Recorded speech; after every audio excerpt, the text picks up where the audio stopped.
here we have it, the Hero5 Session.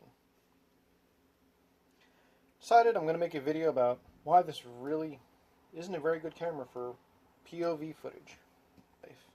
So one of the things that I wanted to try with the EVO is the EVO SS Gimbal, also the same as the Rider M.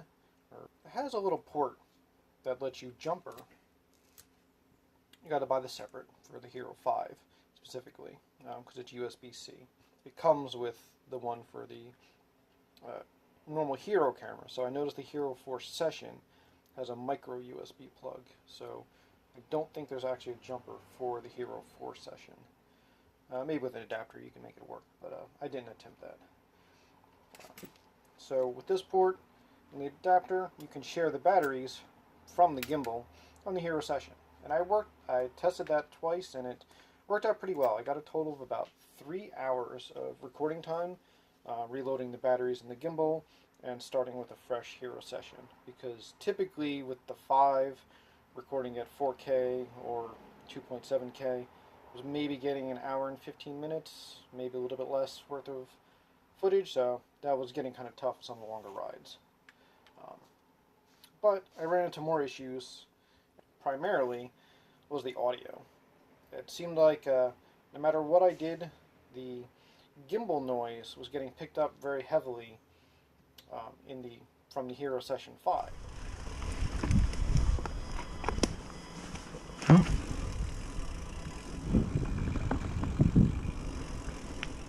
It didn't occur to me right away that it was the same problem that the Hero 5 has, that there's a new algorithm, and for some reason I guess it amplifies the type of noise that the gimbal makes, because I'd borrowed a Hero Session 4 from my friend and tested it, and it noticeably picked up less gimbal noise.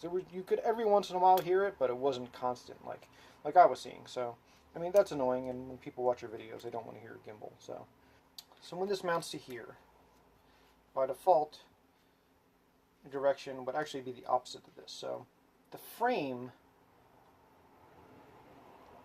by default, the way that they show you to mount it is reversed. But what actually happens is, in the session frame, you can look in here, there's a little lip, because the camera is supposed to be mounted in this direction facing out. And that allows the room for the microphone port to be open to the air. And the way it was mounted by default, the way EVO has it, you put the camera in the other way, which it fits, but when I had the door open, so I would mount it this way. Mount with the door open so I could power it, and then lock it in. What happened is, the microphone port, you can see in there, is covered by the frame. That made like a buffeting noise, so all the wind noise was amplified. Normally the wind noise wouldn't be a problem until you're going pretty fast, and then you would hear it, but in that video I had really bad wind noise, and I didn't realize it obviously at the time of recording, because you don't have time to stop and play everything back and check those. So I ended up dremeling off, you can see in there, dremeling off, there's a little, I guess it's a hook or latch for maybe a lanyard or something on this frame, and then mounted this into the mount backwards. That way, when I was using it, I can mount the camera facing out and have the clearance for the microphone and still open up the door. I did at various times try one of these fuzzy mic overs that everybody uses on the normal Hero series, and that also made a similar issue. When this was covered, I kind of mounted it like that, and I tried both styles.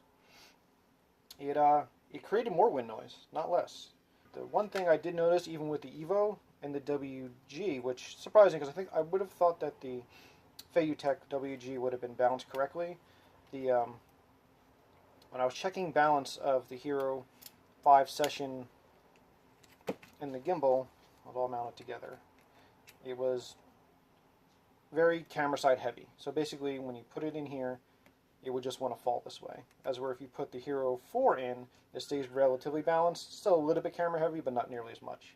And I ended up using, this is a 8-gram lead battery with a sticky tape on it, and just put it on this arm, and that made it relatively balanced.